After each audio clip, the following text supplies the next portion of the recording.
Mãe, ela tá ali,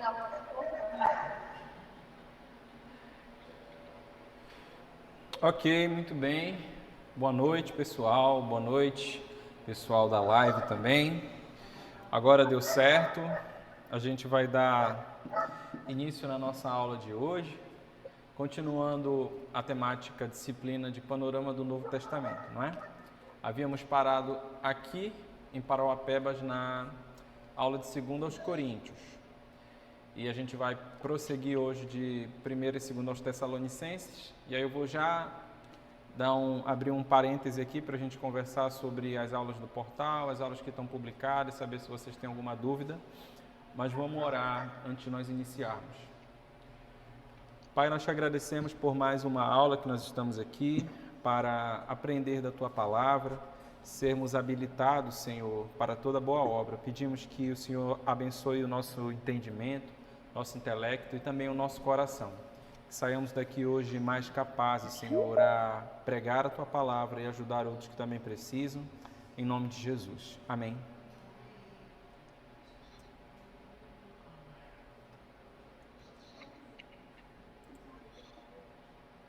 Bom, muito bem. E aí, pessoal de Belém? Quanto tempo, né, que a gente não se encontra? Foi tudo bem de férias? Descansaram bastante, principalmente o pessoal daqui, né? Mais ou menos, né? Deu para descansar do seminário. Mas deixa eu perguntar para vocês. Ontem eu mandei em todos os grupos do seminário algumas informações sobre as aulas, né, que foram postadas. Vocês estão com alguma dúvida? Todo mundo compreendeu bem? Em que pé está? Em que altura a gente está do campeonato? Tudo certo aí em Belém? Tá, é o seguinte. Tudo certo. Como eu falei, né, a gente está atualmente em panorama do Novo Testamento. Eu parei em 2 aos Coríntios. Então tem as aulas sequentes. O Leandro e o Rafael deram as aulas sequentes aí em Belém. Eles trabalharam Efésios, Colossenses, Gálatas e Filipenses, 1ª e 2ª Timóteo e Tito. Então esses 6 livros aí mais ou menos já foram trabalhados lá, tá? E aí o pessoal daqui, já estão postadas essas aulas, tá? As aulas estão postadas no portal. As aulas que eu dei aqui também, todas foram gravadas e todas... Deixa eu aceitar a pastora Keila aqui.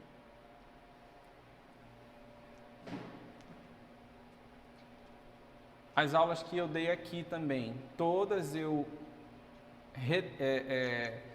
gravei, né, novamente as aulas em casa, num formato mais compacto, e já disponibilizei também no portal. Já estão todas no portal com material e já estão todas no YouTube, ou seja, está tudo lá. Então, de repente, você daqui que não assistiu às aulas de lá, nunca assisti nenhuma aula do professor Rafael, nunca assisti nenhuma aula do professor Leandro, você precisa entrar no portal e assistir essas aulas. Tem aula ali de 40 minutos, aula de 1 hora. Então, tenta tirar um sábado ou um dia que esteja um pouquinho menos apertado para assistir, de repente, numa carreira só essas aulas, que ainda dá tempo, tá? E o pessoal de Belém está tudo em dia, né? Porque eles estão assistindo presencial lá, estão assistindo ao vivo comigo. Então, vocês não perderam muita coisa, porque a maioria das aulas quem deu fui eu. Só que as aulas dos outros professores é importante que vocês entrem lá e assistam, tá? Tá em dia no portal, mas tem também no YouTube, que eu mandei os links. A única que não foi postada ainda foi a que o Rafael deu essa semana agora, tá? Foi Efésios, Colossenses, Gálatas e Filipenses. Mas o Lucas vai postar de hoje para amanhã esse material no portal. O resto tá tudo lá, tá? As que eu mandei no grupo foram as que eu ministrei aqui e não tinha disponibilizado lá ainda. Então, tanto o pessoal daqui que por uma razão faltou, ou o pessoal de lá que não assistiu, pode entrar no portal e assistir, tá? Então, qual que é o processo? São 4 disciplinas, né, no geral. Antigo Testamento, todo mundo já foi aprovado porque nós fizemos aquele seminário geral. Teologia sistemática, a gente não fez avaliação, então foi mais a presença de vocês em sala de aula, o acompanhamento das aulas. pulou essa etapa. E Novo Testamento é isso, é você entrar lá e assistir o que você não assistiu ainda. E no final dessa disciplina a gente vai ter uma prova, tá? Então a gente vai considerar como continuantes do curso os que fizerem a prova, fizerem suas avaliações, mas para isso você tem que assistir as suas aulas também. E aí a gente vai ter homilética já finalizando o curso e terminamos. Bom, hoje a gente vai dar prosseguimento de 1ª a 2ª aos Tessalonicenses. Eu mandei inclusive todo o material em PDF que nós temos atualizado até aqui, até a aula de hoje também no grupo para vocês, tá bom?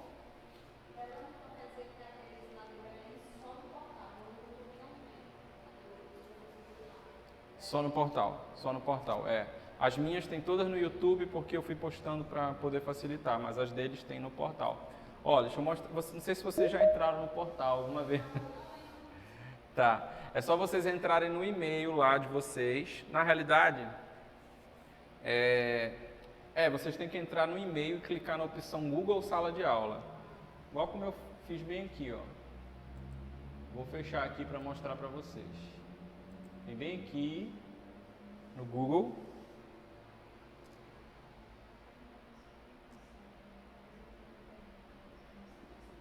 Aí, ó, aqui onde fica o e-mail de vocês, você vai clicar aqui nesse quadradinho e vai acessar aqui, vai procurar o aplicativo Google Sala de Aula. Aí você entra e vai ter a turma do seminário disponibilizada aqui. Ó, só colocar o meu e-mail correto aqui.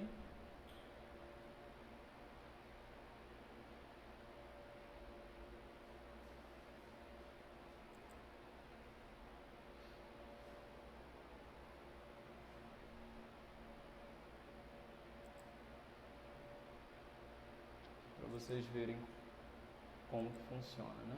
Acho que já estão há algum tempo sem entrar.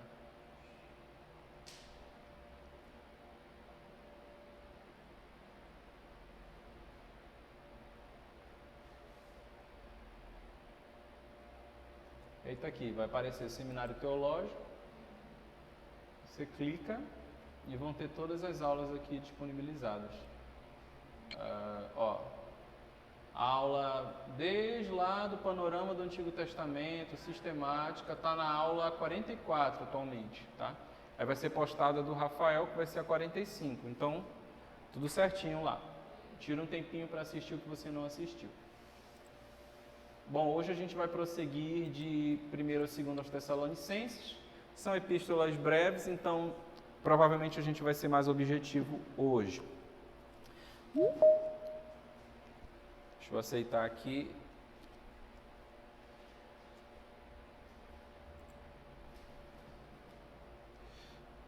Ok. Iniciando por 1º aos Tessalonicenses, quais são as características gerais dessa epístola? Bom, Tessalônica, você sabe que era uma cidade grega, e ali nessa cidade de Tessalônica, Paulo, juntamente com Silas e Timóteo, estabeleceram uma igreja, né? Na segunda viagem missionária de Paulo, quando ele foi para a região da Grécia. E aqui na cidade de Tessalônica, Paulo, depois de ter estabelecido essa igreja, ele vai escrever uma epístola para essa igreja. E aqui nós temos a epístola mais antiga do Novo Testamento, possivelmente a primeira carta do Novo Testamento, de todos os livros, inclusive os evangelhos, é a 1ª aos Tessalonicenses. Por quê? Ela foi escrita logo após o apóstolo Paulo ter plantado a igreja, se dirigiu para a cidade de Corinto e decidiu escrever uma carta para se expressar a gratidão dele e a preocupação dele também com esses irmãos que eram recém-convertidos da cidade de Tessalônica. Então, a primeira epístola aos Tessalonicenses, uma das cartas paulinas do Novo Testamento, ocupa um lugar central no estudo do cristianismo primitivo. Escrita por volta do ano 51, então veja, antes até do Evangelho de Marcos, né, que a gente colocou ali por volta do ano 55, ela é considerada um dos primeiros escritos cristãos que chegaram até nós. Esta epístola é caracterizada por um tom pessoal e por um profundo amor pastoral. oferece um rico panorama da vida e das preocupações da igreja em Tessalônica, além de abordar temas de grande relevância para a teologia e a prática cristã. Então, como a gente pode estruturar, antes de falar a respeito das informações panorâmicas de 1 Tessalonicenses? 1 Tessalonicenses é dividido em duas partes bem simples. Primeira parte vai do capítulo 1 ao 3.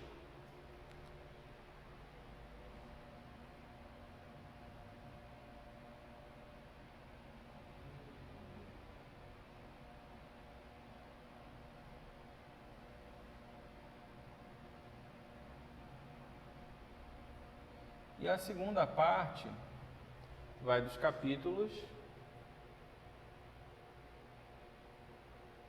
Quem adivinha? Essa conta matemática bem complexa. São quantos capítulos, 1 Tessalonicenses?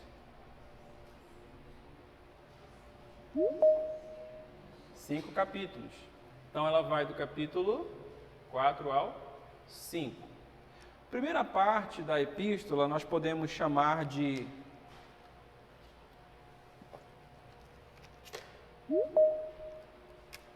congratulações, ou melhor, para usar um termo mais atual, felicitações.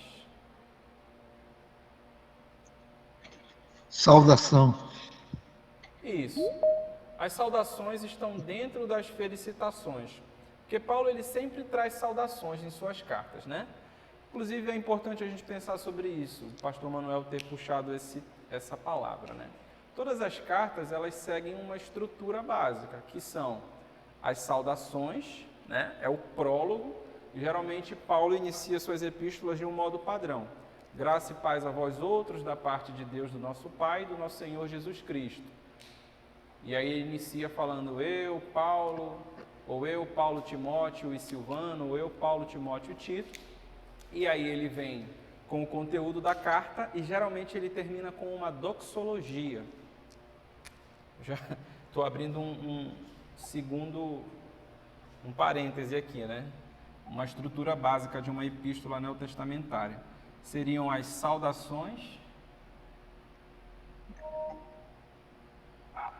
que a gente pode chamar de introdução, né, numa redação,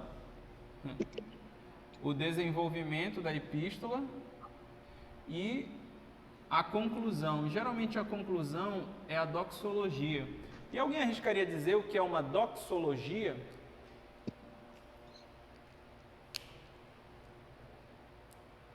Doxologia vem da palavra doxa. Significa glória. Então, uma doxologia é uma expressão de glória a Deus. São palavras de louvor a Deus. É o que você vê, por exemplo, vamos abrir lá em Judas.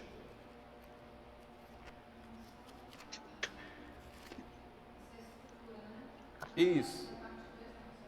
Abra, é só a estrutura, não tem nada a ver com Tessalonicenses. É como o pastor Manuel puxou o assunto, aí eu achei interessante falar sobre isso.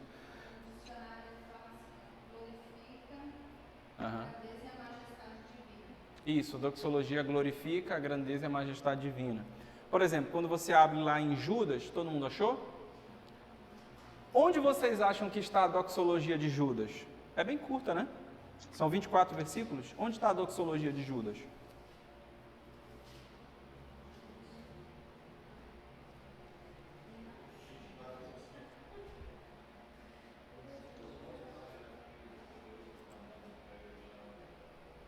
Alguém encontrou? É uma das doxologias mais famosas do Novo Testamento. Tá, vamos facilitar. Onde é que está a saudação? Versículo 20 ao 25, né? Não é a doxologia, o versículo 20. Onde é que estaria a saudação de Judas? Que é o prólogo. Isso, o início. Judas, servos de Jesus Cristo, e o irmão Tiago. 1, 2, né? Aos chamados amados em Deus Pai e guardados em Jesus Cristo. A misericórdia, a paz, o amor vos sejam multiplicados, ok? E aí vem o desenvolvimento da epístola. Então, o prólogo é a mesma coisa que a saudação. Cada carta tem o seu desenvolvimento e aí vem o epílogo ou a doxologia, tá? A doxologia é o momento que ele finaliza a epístola dando glórias a Deus. Geralmente é assim. E aí a doxologia de Judas, inclusive na minha Bíblia está aqui, ó, doxologia.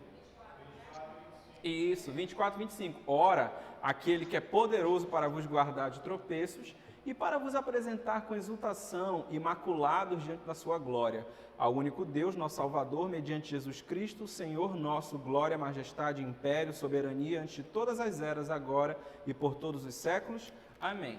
Às vezes a doxologia vem no início. Às vezes o apóstolo Paulo ou outro escritor inverte essa ordem. Mas, via de regra, a doxologia vem no final. A gente pode observar isso em outras epístolas também. Vamos ver aqui, por exemplo,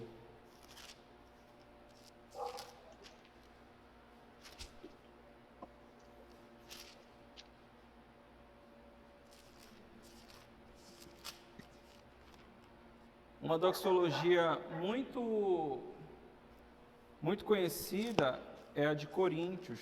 Deixa eu dar uma olhada aqui.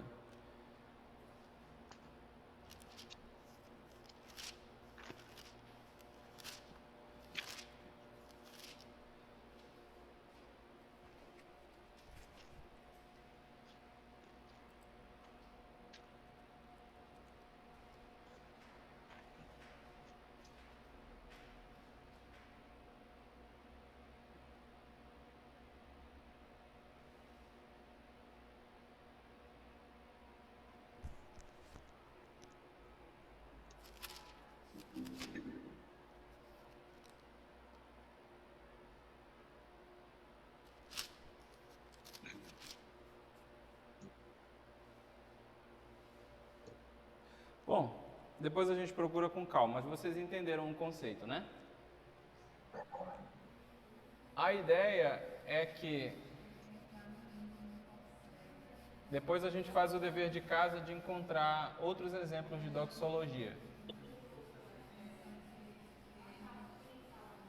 Depois mandem no grupo exemplos de doxologia que vocês encontraram. Mas a ideia é que Tessalonicenses, voltando agora para a epístola, ela é dividida em duas partes. Primeira parte, o capítulo 1 até o capítulo 3, e a gente vai chamar de felicitação, e a gente abriu esse parêntese porque era diferente de saudação. A felicitação é o tema dessa parte, que consta também uma saudação, né, inicial, nos primeiros versículos. E a segunda parte nós podemos chamar de exortação ou exortações.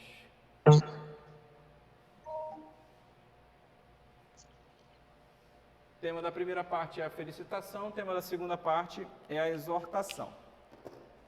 Por que essa felicitação? Paulo havia acabado de fundar essa igreja e ele está alegre pelo testemunho que os irmãos de Tessalônica estão dando, pelo seu amor crescente no Senhor, pela sua perseverança, principalmente em relação às perseguições que eles estão sofrendo por causa do testemunho do Evangelho.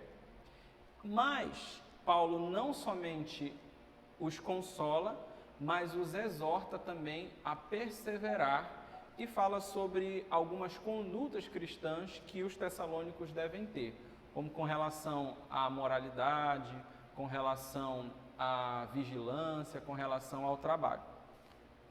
Bom, essa epístola foi escrita, como nós falamos, entre 50 e 51 depois de Cristo. É possivelmente a mais antiga do apóstolo Paulo, escrita cerca de 20 anos antes do seu martírio. A igreja ela foi plantada ali na segunda viagem missionária, quando Paulo plantou essa igreja juntamente com Timóteo. Veja lá comigo, Atos, capítulo 17, versículo 1.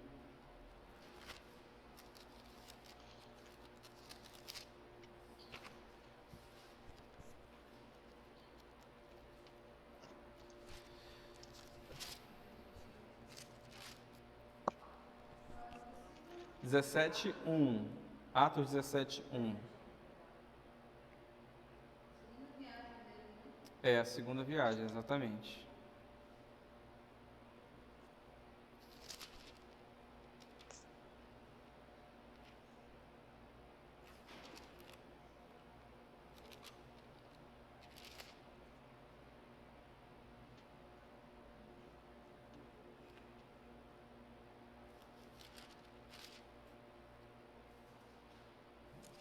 O que diz no 17:1? Tendo passado por Anfípolis e Apolônia, chegaram a Tessalônica, que é a cidade da carta, onde havia uma sinagoga de judeus. Paulo, segundo seu costume, foi procurá-los e por 3 sábados arrazoou com eles acerca das Escrituras. Por que Paulo sempre procurava uma sinagoga nas cidades onde ele passava? Alguém saberia dizer?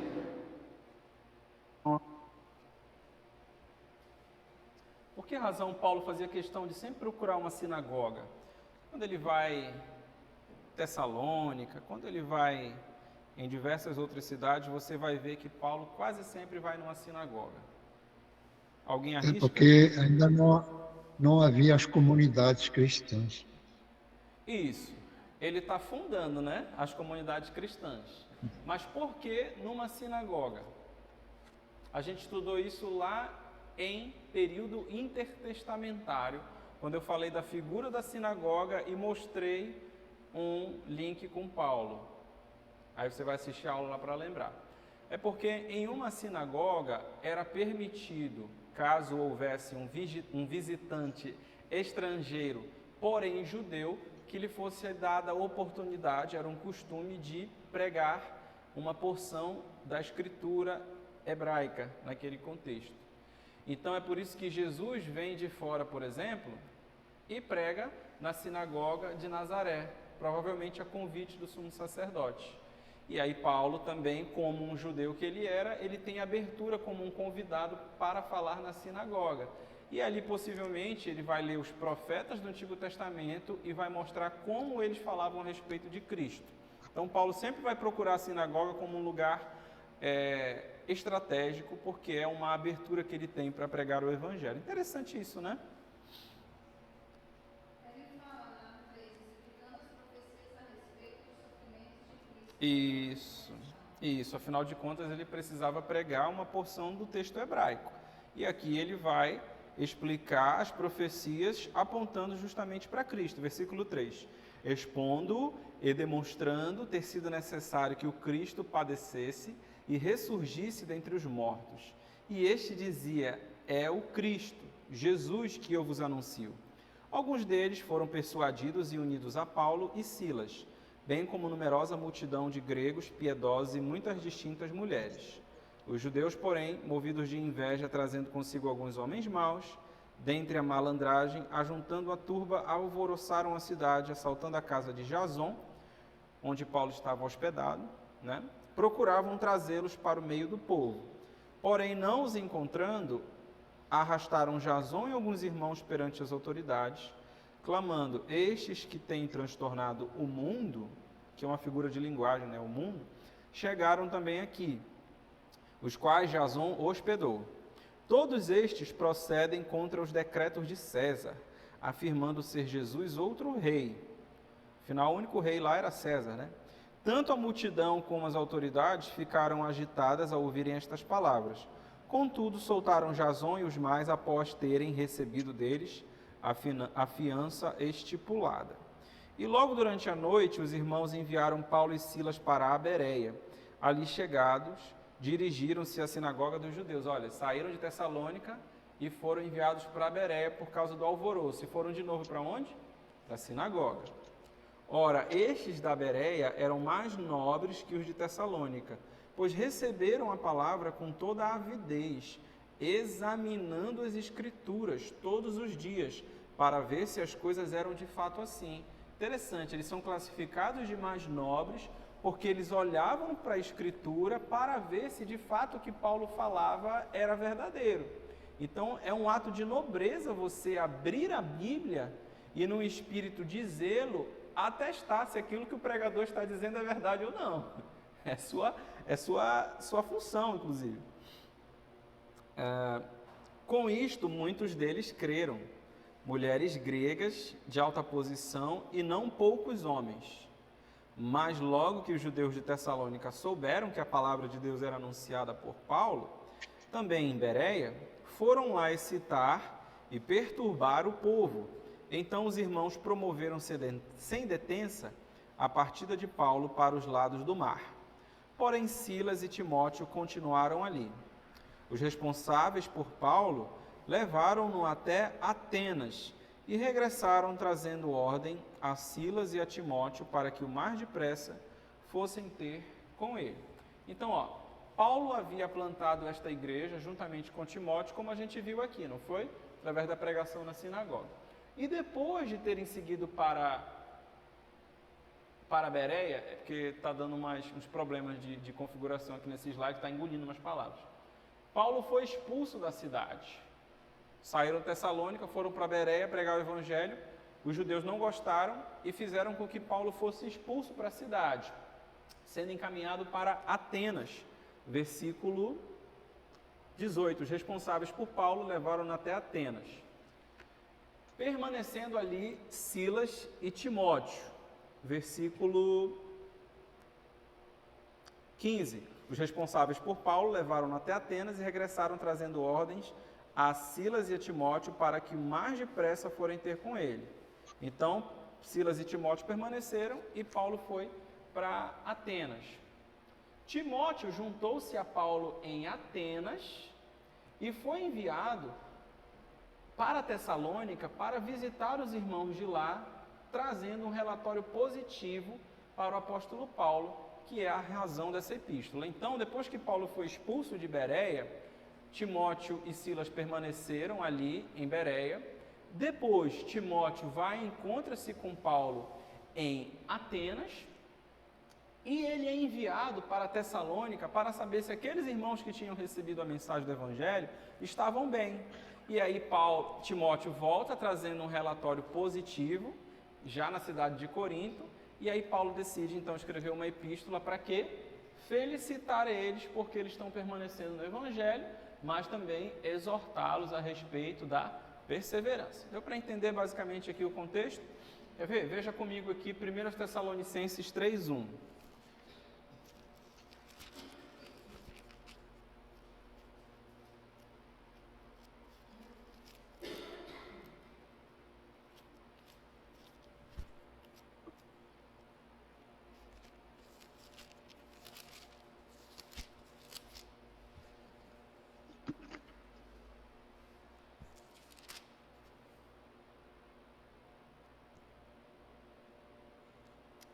Pelo que, não podendo suportar mais o cuidado por vós, pareceu-nos bem ficar sozinhos em Atenas. E enviamos o nosso irmão Timóteo, ministro de Deus no Evangelho de Cristo, para, em benefício da vossa fé, confirmar e exortar-vos. Versículo 5.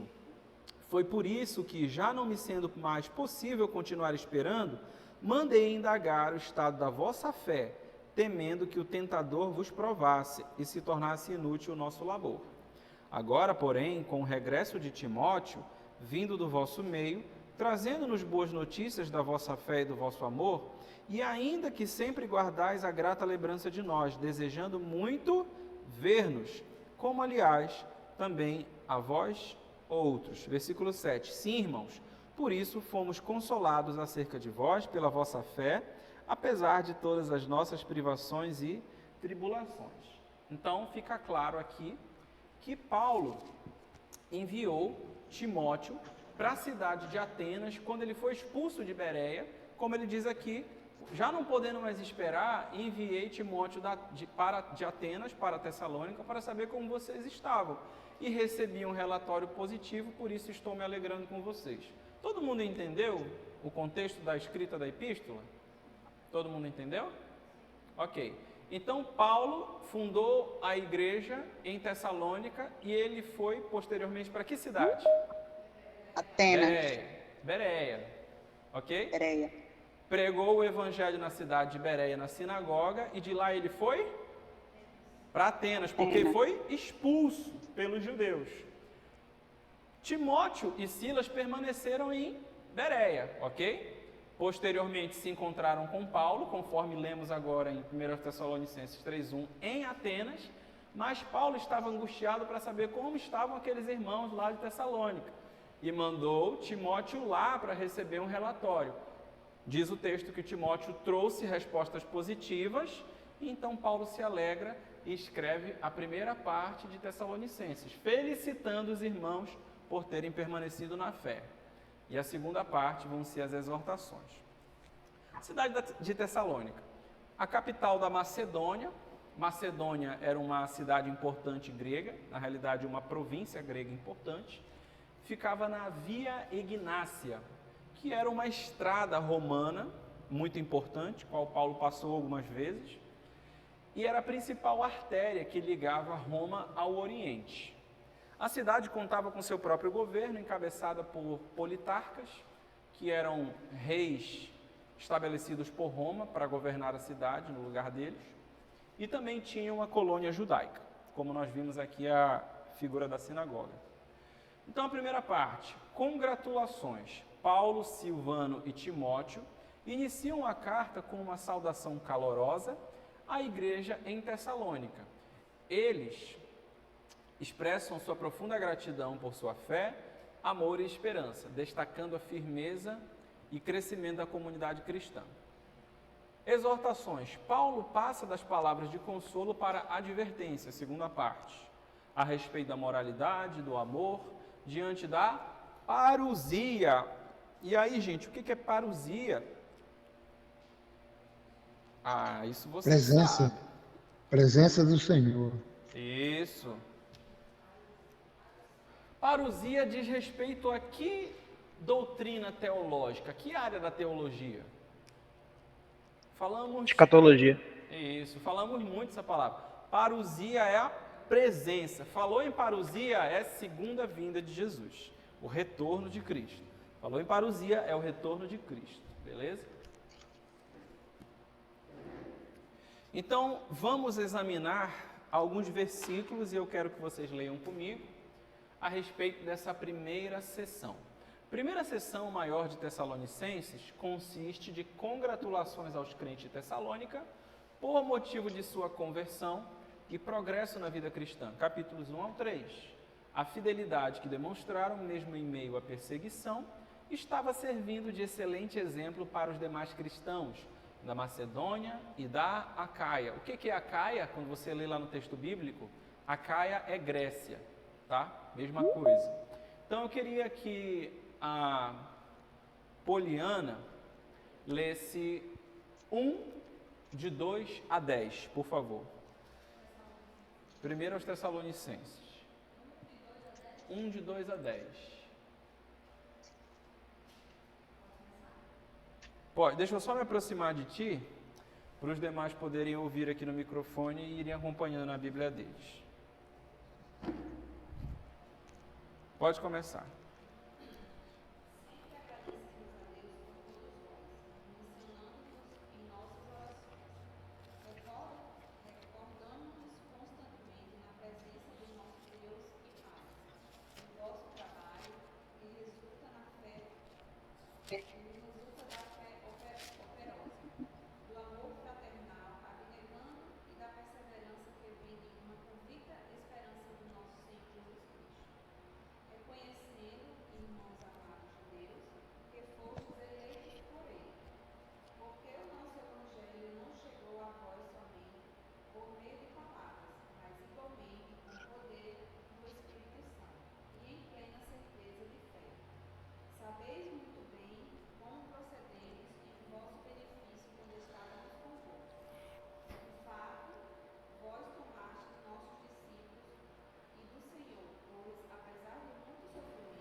Muito bem, ok.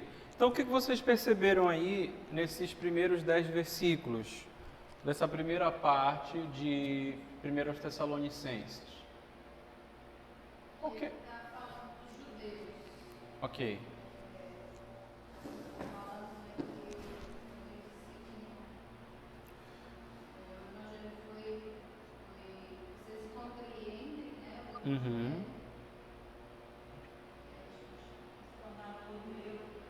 Isso.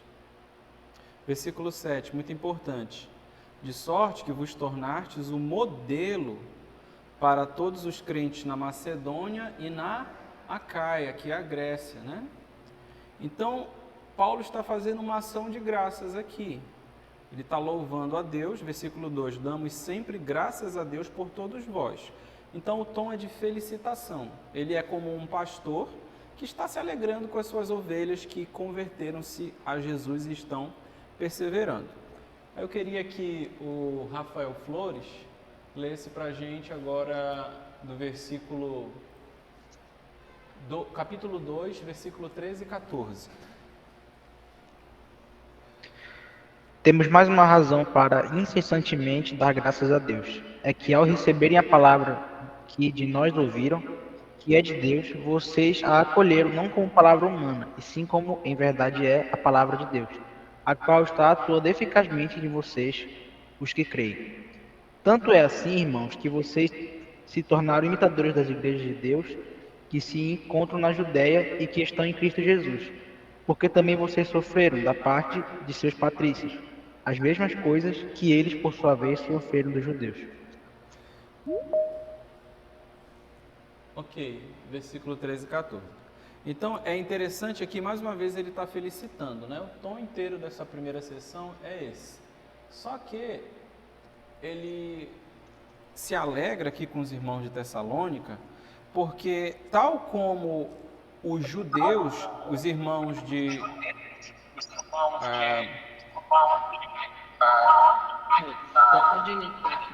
Pode ligar.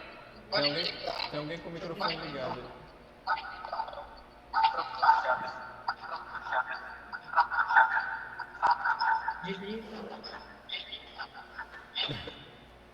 Ok. Então, ele fala que assim como os judeus receberam perseguição dos seus patrícios, que são os seus compatriotas, vocês também receberam perseguição do povo da cidade de vocês. E vocês estão se tornando modelo de cristão no proceder de vocês, mesmo em meio às tribulações. E aí eu queria que agora o pastor Renato lesse para a gente, no capítulo 3, versículo 11 ao 13, por favor. 3, 11 ao 13. Que Deus, nosso Pai, e nosso Senhor Jesus nos encaminhe a vocês em breve, e que o Senhor faça crescer e transbordar o amor que vocês têm uns pelos outros e por todos, da mesma forma que o nosso amor transborda por vocês. E, como resultado, que Deus, nosso Pai, torne seu coração forte, irrepreensível e santo diante dele, para quando o nosso Senhor Jesus voltar com todo o seu povo santo. Amém. Amém. Então ele finaliza essa primeira parte orando pelos irmãos de Tessalônica, né? Ele começa... irmão William, eu vou pedir só para o senhor desligar, por gentileza, o seu microfone, que está dando eco aqui. Ok. Obrigado. Olha, então na primeira parte ele sauda, né, e felicita os irmãos, e aí ele finaliza orando por eles, pedindo que Deus os preserve nesse mesmo espírito. E aí a partir do capítulo 4, ele vai entrar com um tom um pouco mais exortativo, né? E é interessante mencionar que uma das temáticas principais das duas epístolas aos Tessalonicenses é a vinda de Jesus.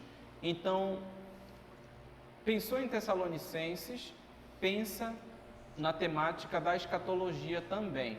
Junto com Apocalipse, são as três cartas proféticas do Novo Testamento. tá? No Antigo Testamento a gente vai ter muitas, né? Vai ter Daniel, vai ter Ezequiel. No Novo Testamento a gente tem basicamente Apocalipse, 1ª e 2ª aos Tessalonicenses e Mateus capítulo 24. São textos proféticos que dizem respeito a profecias a respeito da vinda de Jesus, né? Então, a segunda parte agora da Epístola aos Tessalonicenses, Paulo ele vai fazer o quê? Ele vai exortar e consolar os irmãos também, porque eles estavam com a expectativa de que Cristo viria a qualquer momento. Eles criam na mesma coisa que os assembleanos creem, que é... E aí o Rafael falou sobre isso para vocês em escatologia, quando ele falou de tribulação. Eu acho que eu falei também.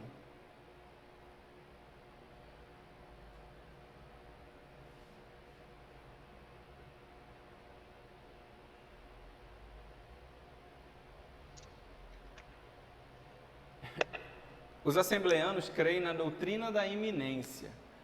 E assim eram também os crentes de Tessalônica. Para eles, a vinda de Jesus era iminente. Então, Jesus viria a qualquer momento. E não tem essa cultura, às vezes, dentro das igrejas, até amanhã, se Jesus não voltar, né? Isso está errado.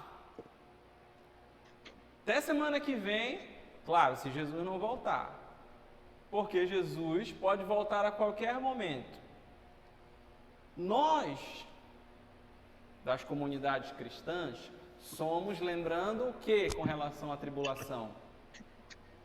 Pré, meso, pós. Somos pós-tribulacionistas. Pós-tribulacionistas. Isso. Nós cremos que a vinda de Jesus é pós-tribulação. Significa que a vinda de Jesus não é iminente. A tribulação é iminente.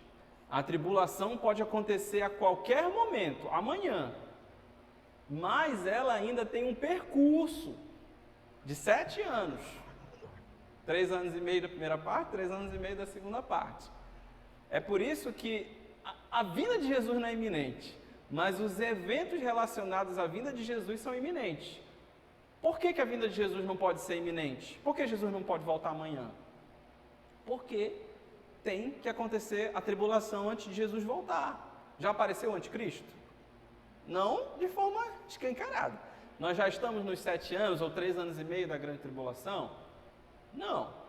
Então isso pode acontecer a qualquer momento, a partir de amanhã. A partir desses eventos é que Jesus pode voltar. Só que os crentes da Tessalônica não entendiam isso. Eles achavam que Jesus poderia voltar a qualquer momento. E havia uma preocupação no coração deles. Qual era a preocupação? Se Jesus vai voltar a qualquer momento, como ficam os nossos irmãos que foram perseguidos e morreram em Cristo? Eles não tinham uma compreensão adequada a respeito da ressurreição. Eles achavam que eles iam para o céu, mas os que morreram, morreram. Jesus não vai buscar eles.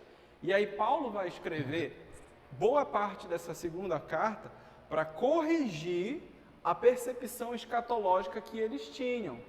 E aí é que ele vai ensinar que nós não precederemos de modo algum os que dormem. Antes, no soar da trombeta, dada a voz do arcanjo, os mortos em Cristo ressuscitarão primeiro. Depois nós, os que ficarmos vivos, seremos juntamente com eles arrebatados para o encontro com o Senhor nos ares. Então o que Paulo está fazendo aqui? Ele está consolando. Aí ele diz: consolai-vos, pois, uns aos outros com essas palavras. Paulo está dizendo que quem morreu não precisa, vocês não precisam se preocupar com quem morreu. Eles não serão prejudicados quando Jesus voltar e não os encontrar, porque eles pensavam isso, eles não estão aqui, Jesus vai voltar, eles já se perderam. Não, nós não vamos preceder, eles vão ressuscitar. E aí, ressuscitando, nós vivos seremos glorificados, eles serão ressuscitados num corpo glorificado, e aí todo mundo vai ser arrebatado. Entendeu? Esse é o conteúdo da segunda parte da Epístola aos Coríntios, basicamente. E a gente... Coríntios não, Tessalonicenses. Então, isso. exortações diversas com ênfase na vigilância. A segunda seção principal de 1 aos Tessalonicenses, capítulo 4 e 5, consiste de exortações contra a conduta imoral, acerca de um crescente amor mútuo e acerca do consolo e da vigilância em face da volta de Cristo, e acerca de certa variedade de questões práticas pertinentes à conduta cristã. E aí a gente vai ler também alguns versículos aqui. Eu queria que a minha mãe lesse, por favor, capítulo 4, versículo 1 ao 8. As exortações contra a conduta imoral, a segunda parte da epístola.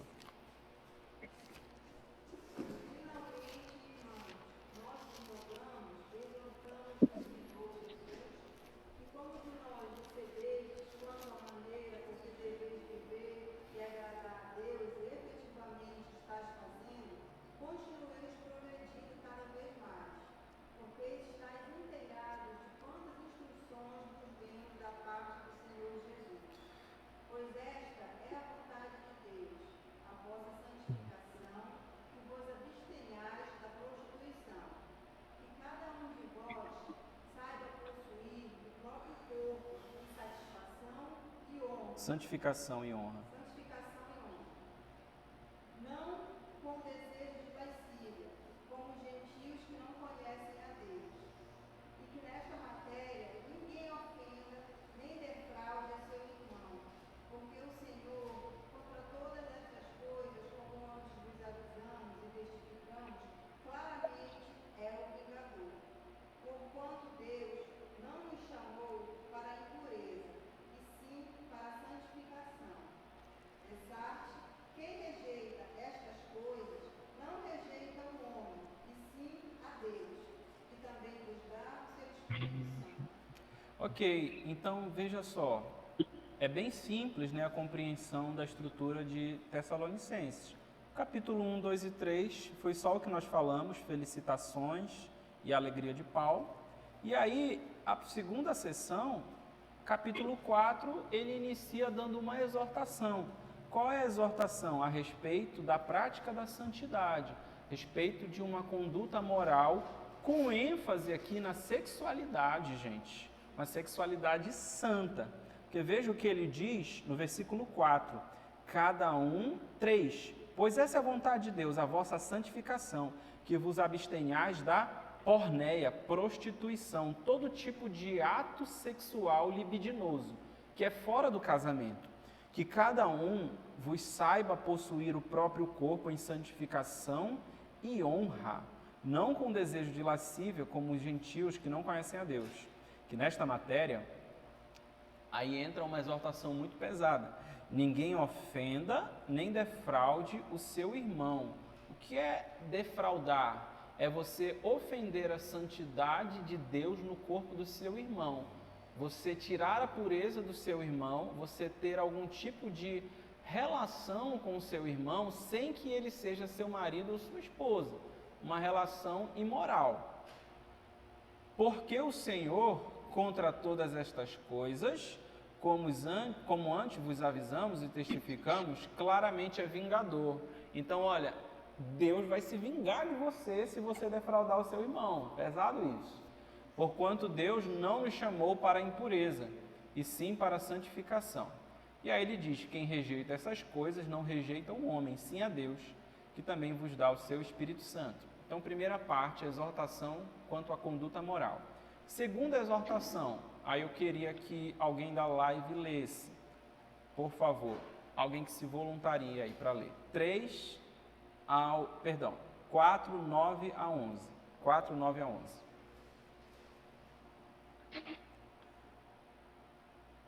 Posso ler? Pode. Quanto ao amor fraternal, não há necessidade de que eu lhes escreva, porque vocês mesmos foram instruídos por Deus a amar uns aos outros. E, na verdade, vocês já estão fazendo isso em relação a todos os irmãos em toda a Macedônia. Porém, irmãos, exortamos vocês a que progridam cada vez mais e se empenhem por viver tranquilamente cuidar do que é de vocês e trabalhar com as próprias mãos, como ordenamos, para que vocês vivam com dignidade à vista dos de fora e não venham a precisar de nada. Ok. Então, a exortação de Paulo aqui é com relação ao amor que eles devem exercer aos demais irmãos. E é interessante que Paulo fala assim: não há necessidade de que eu vos escreva, porquanto vós mesmos estáis por Deus instruídos que deveis amar uns aos outros.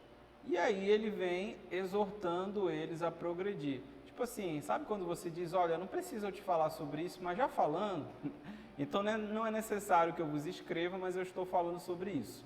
Progridam no amor cristão e trabalhem também com as próprias mãos para que vocês sejam dignos e não venham a precisar de nada. Então é a segunda exortação que Paulo traz aqui. Respeita da prática do amor fraternal. E aí a última exortação dessa segunda sessão é com relação ao conteúdo profético, ao conteúdo escatológico da vinda de Cristo, que é uma correção e um consolo a respeito da expectativa que eles tinham sobre os irmãos que foram perseguidos, morreram na perseguição e pensaram que se perderiam, né? Que não seriam salvos. E aí eu queria que a pastora Lucimara pode ler, por favor? Versículo 13 ao 18. É o 4. Irmãos, que espalham a verdadeira verdade a respeito dos que morreram, para que se cumprisse com aqueles que não têm esperança. Nós cremos que Jesus ressuscitou, assim cremos também, depois que Jesus depois o levará de volta, e junto com ele levará os que morreram crendo nele.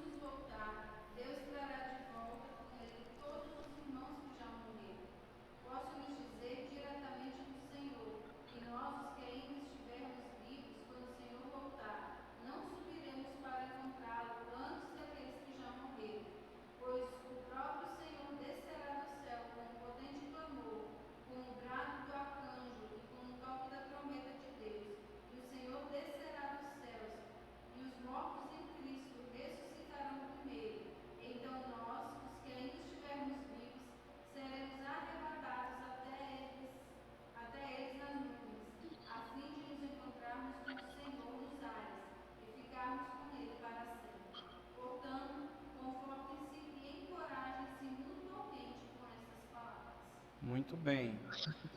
Esse é um ótimo Esse é um ótimo microfone ligado aí. Esse é um ótimo texto para pregar em velório, porque é um texto que diz respeito à esperança do porvir para aqueles que morreram. Como é que ele finaliza o versículo 18? Consolai-vos, pois, uns aos outros com estas palavras. Eu li esse texto aqui no velório do meu avô. Olha como ele diz, ele inicia no versículo 13, não queremos, porém, irmãos, que sejais ignorantes com respeito aos que dormem, para que não vos entristecerdes com os demais, que não têm esperança. Pois se cremos que Jesus morreu, ressuscitou, assim também Deus, mediante Jesus, trará em sua companhia os que dormem. Então, nessa primeira parte, ele está consolando eles. Não fiquem preocupados não com os irmãos que morreram. Assim como Jesus morreu e ressuscitou, assim também Deus, mediante Jesus, trará em sua companhia os que dormem. E aí o termo dormem, você sabe que é Qual é a figura de linguagem aqui? Português, da tia Doquinha. Eufemismo. É um eufemismo, né? Ele está aliviando o sentido aqui da palavra, e aí tem gente fazendo doutrina em cima disso, né? A doutrina do sono da alma, como se os cristãos dormissem, né? Nós já vimos que... Eufemismo. Nós já vimos, os adventistas, né? Nós já vimos que os cristãos não dormem, né? Quando estudamos escatologia, nós vimos que imediatamente nós ficamos na presença do Senhor, né? No paraíso, até o encontro no novo céu e na nova terra. Mas aqui Paulo está aliviando, né? O pessoal que está em perseguição. Então, olha, esses aí que estão dormindo, não se entristeçam. Há esperança. E aí ele vem no versículo 16. Vos declaramos por palavra do Senhor. E aí é muito importante, tem textos que você tem que ter imediatamente na sua cabeça a respeito de um assunto. Estudar teologia é justamente para isso. Qual é o texto bíblico que fala do arrebatamento? É esse. Qual é o texto bíblico? Mas onde? Alguém perguntar onde é que fala que a igreja vai ser arrebatada, né? Mas a igreja será arrebatada. 1 aos Tessalonicenses 4. 1 aos Tessalonicenses 4, 13 ao 18. Se não guardar o versículo, guarda pelo menos o capítulo. 1 aos Tessalonicenses 4 é o texto clássico do arrebatamento. E aí, versículo 15, né? Vos declaramos por palavra do Senhor. Isto, nós, os vivos, os que ficarmos até a vinda do Senhor, de modo algum precederemos os que dormem. Ou seja, nós não vamos subir antecipadamente aos que estão mortos. 16. Porquanto o Senhor mesmo, dada a sua palavra de ordem, ouvida a voz do arcanjo e ressoada a trombeta de Deus, descerá dos céus e os mortos em Cristo ressuscitarão primeiro. Então, bora lá. Qual que é a ordem?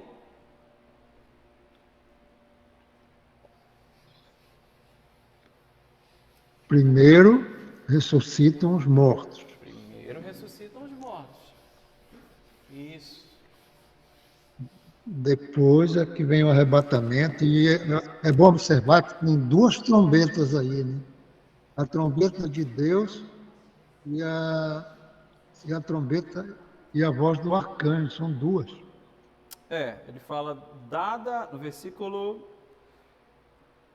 16. Porquanto o Senhor mesmo, dada a sua palavra de ordem, então Deus dará a ordem, e ouvida a voz do arcanjo, ressoada a trombeta de Deus, descerá dos céus, e os mortos em Cristo ressuscitarão primeiro. Então, fazendo aqui mais uma vez uma retrospectiva e uma cronologia da escatologia. Chegou aqui o final dos 7 anos da grande tribulação. No final dos 7 anos, vou colocar aqui, deixa eu melhorar isso.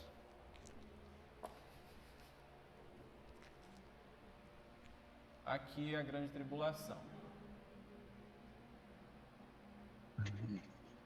No final dos 7 anos da grande tribulação, Cristo volta. E aqui é a parousia. Quando Cristo voltar, vai acontecer o quê? O arrebatamento. O arrebatamento da igreja. E esse arrebatamento, ele tem uma ordem. Primeiro, o que é o primeiro? Os mortos ressuscitam. Os mortos ressuscitam. Segundo, depois, versículo 17. Nós, os vivos, os que ficarmos, seremos arrebatados, juntamente com Agora, eles, os vivos. Delano, por causa dessa trombeta do arcanjo, né? A 7ª trombeta é antes do final dos 7 anos, um pouquinho antes. É antes das 7 taças, né? Então, são duas trombetas, a trombeta de Deus e a trombeta do arcanjo, onde vai acontecer o arrebatamento, é um pouquinho antes do final dos 7 anos. No meu ponto de vista, né? Não sei se eu estou sendo herege. Não. Na verdade, isso me deixou foi mais confuso agora, porque eu também não sei lhe dizer. Mas de modo geral, né? O que a gente entende é que Mateus capítulo 24 fala da grande tribulação. E aí no versículo 19 diz: logo em seguida a tribulação desses dias, aparecerá no céu o sinal do Filho do Homem, que é esse evento aqui. Sim. Então, entende-se que após a grande tribulação. E se a grande tribulação é de fato a última semana das 70 semanas de Daniel, que são 7 anos, então, de modo geral, entende-se que é após a grande tribulação. Agora, se é um pouquinho... Que aqueles dias foram abreviados, né? No próprio Mateus 24 diz que aqueles dias foram abreviados. Uhum. Por causa dos eleitos. Aí são outros 500, né? É porque a escatologia tem muitos pormenores, né? Muitos pormenores. O que a gente está apresentando é a visão geral, né? A visão geral dentro da escola que a gente segue. Agora, claro, tem toda uma ordem. Do meu ponto de vista, a vinda de Jesus não é o mesmo momento do arrebatamento. Jesus vem um pouquinho antes. Ok, tudo bem. O pastor está expondo o seu ponto de vista. Não tem problema. Tá, então vamos lá. O arrebatamento da igreja. Os mortos em Cristo ressuscitam primeiro e depois nós, os vivos, os que ficarmos, né? Diz aqui o texto bíblico de Tessalonicenses 4:17. Seremos arrebatados. E a palavra arrebatados é arpazô. Significa o quê? Rápido.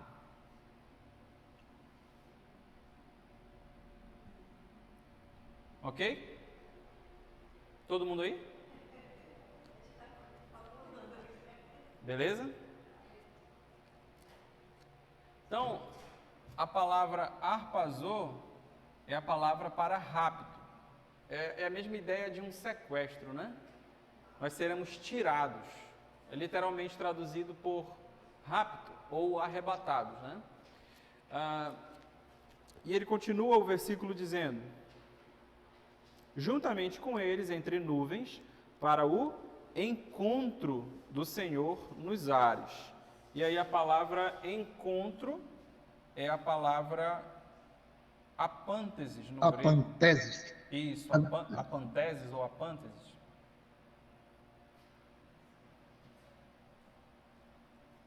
Significa literalmente encontro.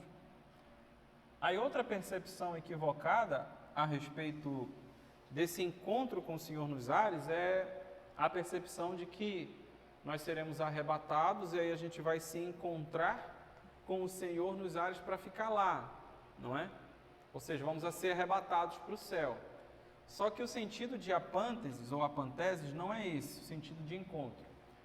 É como naquele texto das 10 virgens, em que o texto diz: eis o noivo, sair ao seu encontro, que é sair ao seu apânteses.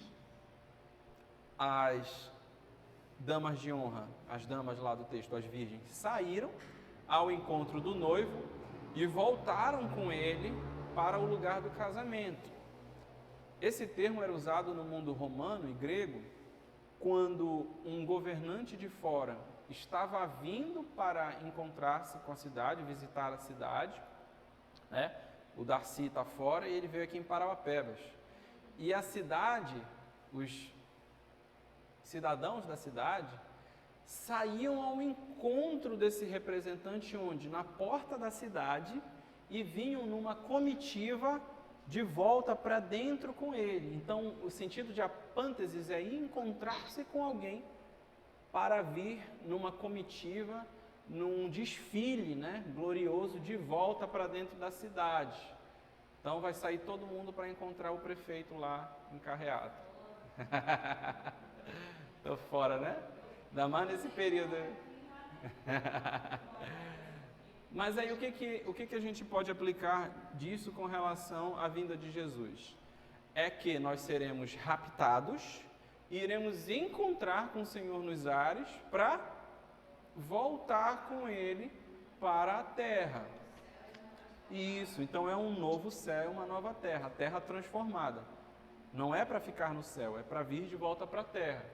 E aí inicia, dentro da visão pós-tribulacionista, pré-milenista histórica, o milênio.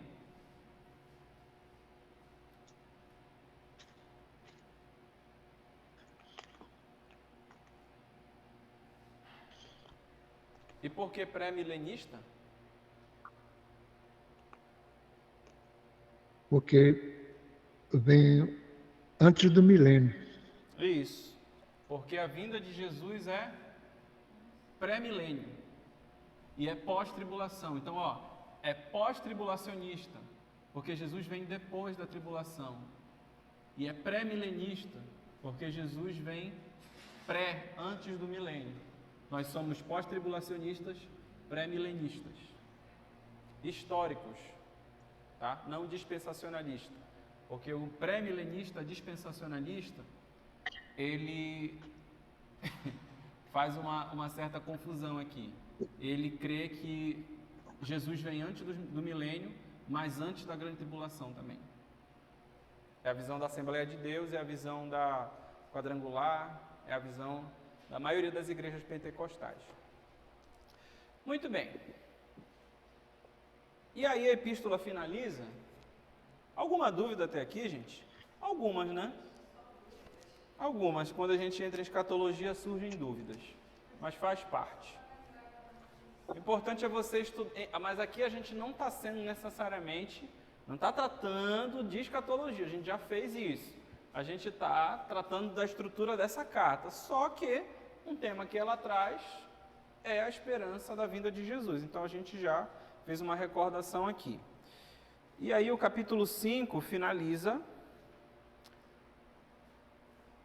com um alerta à vigilância. Irmãos, relativamente aos tempos e épocas, não há necessidade que eu vos escreva, pois vós mesmos já estáis inteirados com precisão de que o dia do Senhor vem como ladrão de noite. Quando andarem dizendo paz e segurança, eis que lhes sobrevirá repentina destruição. Como vêm as dores de parto, a que está para dar à luz. De nenhum modo escaparão. Mas vós, irmãos, não estáis em trevas, para que esse dia como ladrão vos apanhe de surpresa. Porquanto vós todos sois filhos da luz e filhos do dia, não somos da noite nem das trevas. Assim, pois, não durmamos como os demais, pelo contrário, vigiemos e sejamos sóbrios. E aí, ele, no versículo 12, ele vai falar: irmãos, vos rogamos que acateis com apreço os que trabalham entre vós, os que vos presidem no Senhor e vos admoestam, que tenhais com amor, em máxima consideração por causa do trabalho que realizam.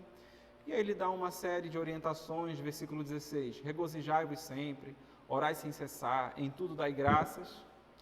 E no versículo 25, ele dá a saudação final e a bênção. Irmãos, orai por todos nós, saudai todos os irmãos com ósculo santo. Conjuro-vos pelo Senhor que esta epístola seja lida a todos os irmãos. A graça de nosso Senhor Jesus Cristo seja convosco. Então, esse é o conteúdo da primeira epístola aos Tessalonicenses. Beleza? Tudo certo até aqui? Ok. Segundo aos Tessalonicenses, é a epístola escrita imediatamente após a primeira epístola. Em que momento, então, foi escrita? Muito provavelmente no mesmo ano, entre 50 e 51 depois de Cristo. Enquanto que a primeira epístola traz um tom de felicitação e depois exortação, a segunda epístola traz um tom hegemonicamente exortativo, porque haviam irmãos na igreja de Tessalônica, ainda em vista da volta de Jesus, que estavam agindo de modo inclusive fanático, estavam deixando de trabalhar, estavam largando as suas obrigações e não fazia mais sentido viver porque Jesus vai voltar. Então, por que eu vou trabalhar? Jesus vai voltar, por que eu vou me casar? Jesus vai voltar, por que eu vou viver uma vida cotidiana comum? E aí Paulo vai trazer o seguinte conteúdo: olha, ninguém vos engane, de modo nenhum o dia do Senhor virá sem que antes se manifeste o anticristo, o filho da iniquidade. É o que eu estou falando para vocês aqui. A ideia da doutrina da iminência. A vinda de Jesus não é iminente. A grande tribulação é iminente. É Paulo que está dizendo.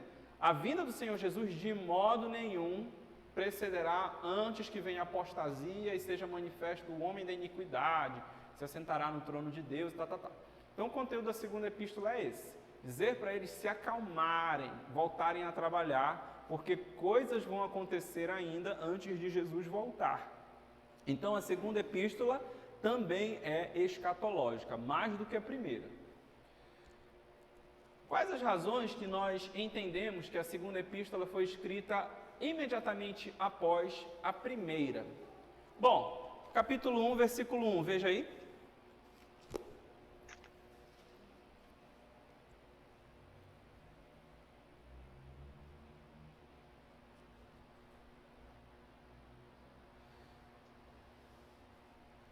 Alguém pode ler? Paulo, Silas e Timóteo, na igreja de Tessalônica, guardados em Deus, Pai e Espírito. Ok. Agora leia 1:1, por favor, de 1 Tessalonicenses.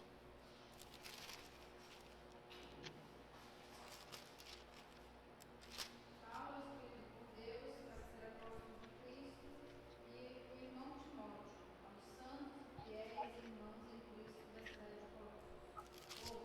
Peraí. É mesmo? Eu já ia falar hoje. Tá diferente aí. Paulo, Silas e Timóteo, à igreja de Tessalônica, vocês que pertencem a Deus, o Pai e ao Senhor Jesus Cristo. A senhora está lendo 1:1? 1 Tessalonicenses? Olha, aqui na minha versão diz Paulo... Ah, tá. Paulo, Silas e Timóteo. Beleza. É que agora eu ouvi só Paulo e Timóteo. Falou. A senhora falou? Paulo, Silas e Timóteo? Foi? Tá. No outro que não estava só Ah, tá. Então no capítulo... Isso. 1:1 de 1 Tessalonicenses é Paulo, Silas e Timóteo. Ou Paulo, Silvano e Timóteo. Mesma pessoa. Em 2 Tessalonicenses 1:1 é de novo Paulo, Silas e Timóteo. Então, dadas as circunstâncias de serem as mesmas pessoas, provavelmente ao mesmo momento. Dificilmente haveriam possibilidades dessas mesmas pessoas estarem reunidas novamente escrevendo a mesma carta, né? Especialmente porque esses três estavam reunidos nessa segunda viagem missionária. Então, escreveram a primeira carta, muito possivelmente pouco tempo após, eles vão escrever novamente essa segunda carta, as mesmas pessoas. E também tem uma menção da primeira carta na segunda, o 2:15, veja lá. Assim, pois, irmãos, permanecei firmes e guardais as tradições que vos foram ensinadas, seja por palavra, seja por epístola nossa. A única carta que Paulo escreveu para Tessalonicenses foi a primeira. Como ele escreveu a primeira, ele está mencionando aqui, são as mesmas pessoas, entende-se que ela foi escrita imediatamente após a segunda, até porque o cenário aqui é o mesmo, é os irmãos ainda não entendendo direito a respeito da vinda de Cristo. Razão da epístola. Durante o intervalo que mediou entre as duas epístolas, um equívoco tinha crescido na igreja cristã de Tessalônica, originada pela crença no retorno imediato do Senhor. Diante disso, haviam aqueles na igreja que não mais queriam sequer trabalhar. Paulo, portanto, escreveu esta segunda epístola aos Tessalonicenses, a fim de aquietar o fanatismo deles, corrigindo as suas ideias escatológicas. Então, a primeira parte, capítulo 1, versículo 3 a 5. Alguém leia aí, por favor. 1, 3 a 5.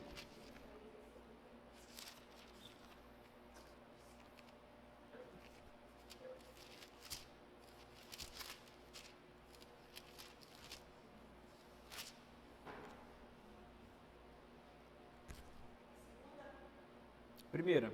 Segunda, desculpa. Segunda. 3 a 5. 1, 3, 5. Eu vou ler.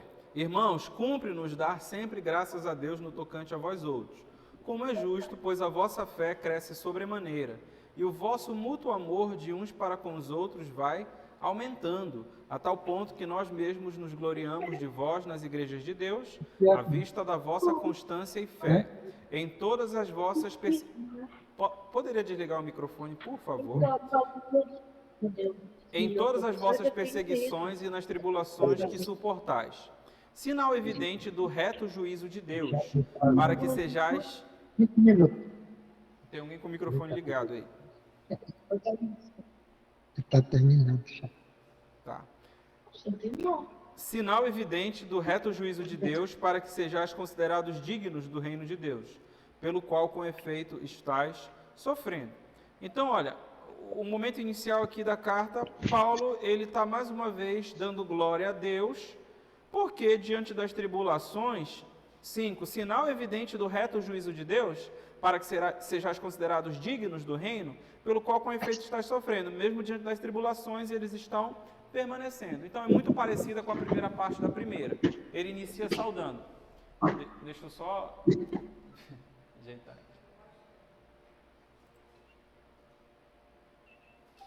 Vem cá com o vovô.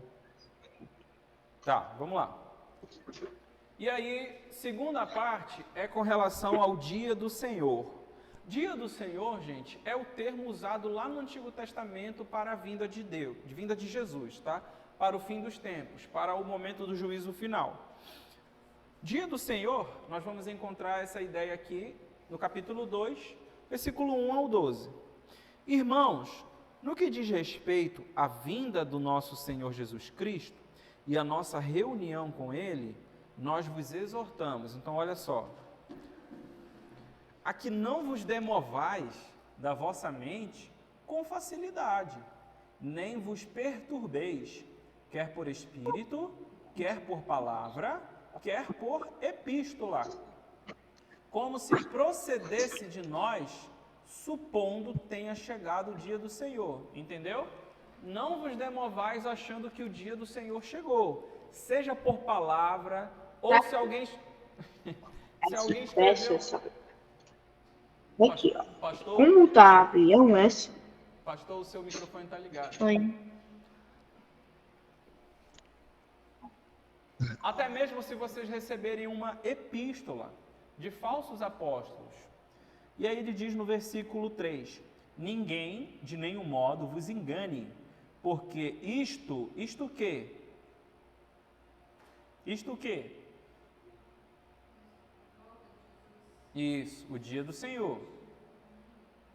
De nenhum modo, isto não acontecerá sem que primeiro venha a apostasia e seja revelado o homem da iniquidade, o filho da perdição. Então, Paulo deixa claro aqui, não tem razão bíblica para o pré-tribulacionismo. Jesus vai arrebatar a igreja antes da tribulação. Não tem como.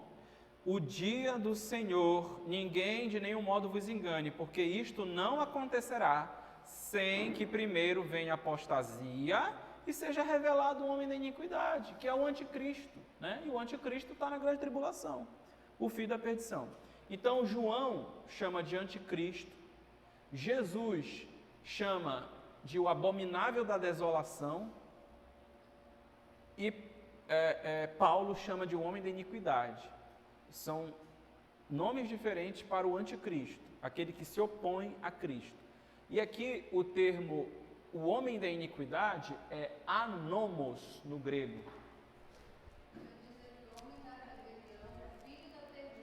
Isso, muito boa essa tradução.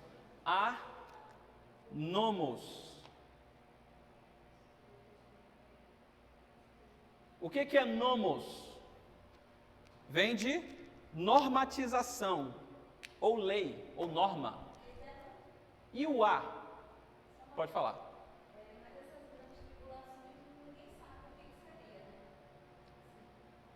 Mateus capítulo 20.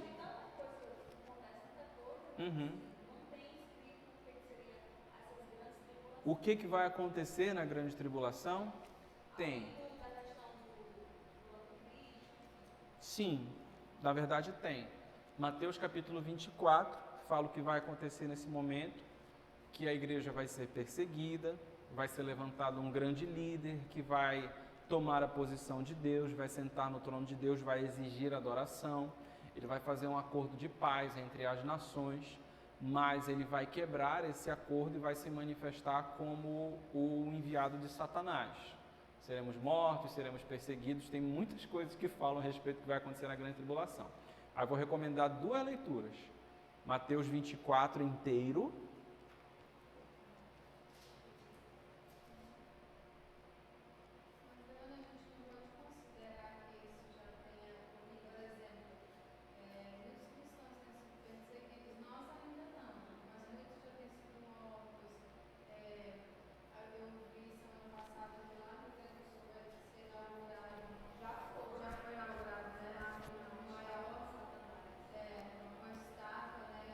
Lúcifer.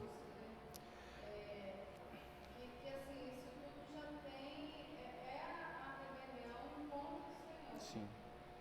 Assim, a ONU tem se manifestado, tem já tentado há vários tempos manter, querendo unificar com a paz mundial, Uhum. tem projetos, Sim. ainda não foi, mas já tem esses rumores. Tá, certo. Isso faz parte da grande tribulação, só que é o que Jesus fala, princípio das dores. Porque qual que é a ideia da tribulação? É como uma mulher gestante. Por que o termo princípio das dores? Ela vai sentindo as contrações de parto, então vai doendo, vai doendo, vai doendo, até que o filho nasce. E o que é o nascimento do filho? É a grande tribulação. Só que a grande tribulação é marcada por eventos muito específicos. Então está sendo construído o cenário para o momento que vai ocorrer. Mas, por exemplo, tem que se levantar um líder de paz que vai unificar inclusive as religiões, provavelmente os judeus com os islâmicos. E outras características, como por exemplo, o terceiro templo tem que... Uhum. Eu já ouvi falar, Blue, alguma coisa, né? Tem muitos rumores, né? Tem coisa que a gente não sabe. Mas, por exemplo, a reconstrução do templo de Salomão, que é a chamada do terceiro templo, né? Porque é dito lá em Daniel que os sacrifícios a Deus eles vão ser retomados. Não sabemos de que forma vão acontecer esses sacrifícios. Só que em Jerusalém já está sendo formado um cenário para a reconstrução desse templo. O do Edir Macedo não serve. Então, ele vai se assentar no templo de Deus, a gente vai ler aqui no próprio texto que a gente está lendo agora. Ele vai exigir adoração como Deus e ele vai se manifestar de repente como um enviado do diabo no meio da semana, no meio das 70 semanas de Daniel, que a gente precisaria de um estudo específico só para isso, e eu pretendo, assim, tá no meu coração, ia ser a pregação da semana passada, retrasada, que é a última vez que eu preguei, mas Deus me direcionou a falar de avivamento. Quem sabe a gente gasta um tempo para tratar desse assunto da vinda de Jesus nos pormenores. Mas assim, tem eventos muito específicos que tem que acontecer, que ainda não aconteceram. Então olha lá, o versículo 3. Ninguém de nenhum modo vos engane. Assim, eu falava que Mateus 24, eu vou recomendar esse texto aqui de 2 Tessalonicenses, o capítulo 2 inteiro. E eu vou recomendar, mas aí você vai precisar estudar de forma detida, capítulo 9 de Daniel, que são as 70 semanas.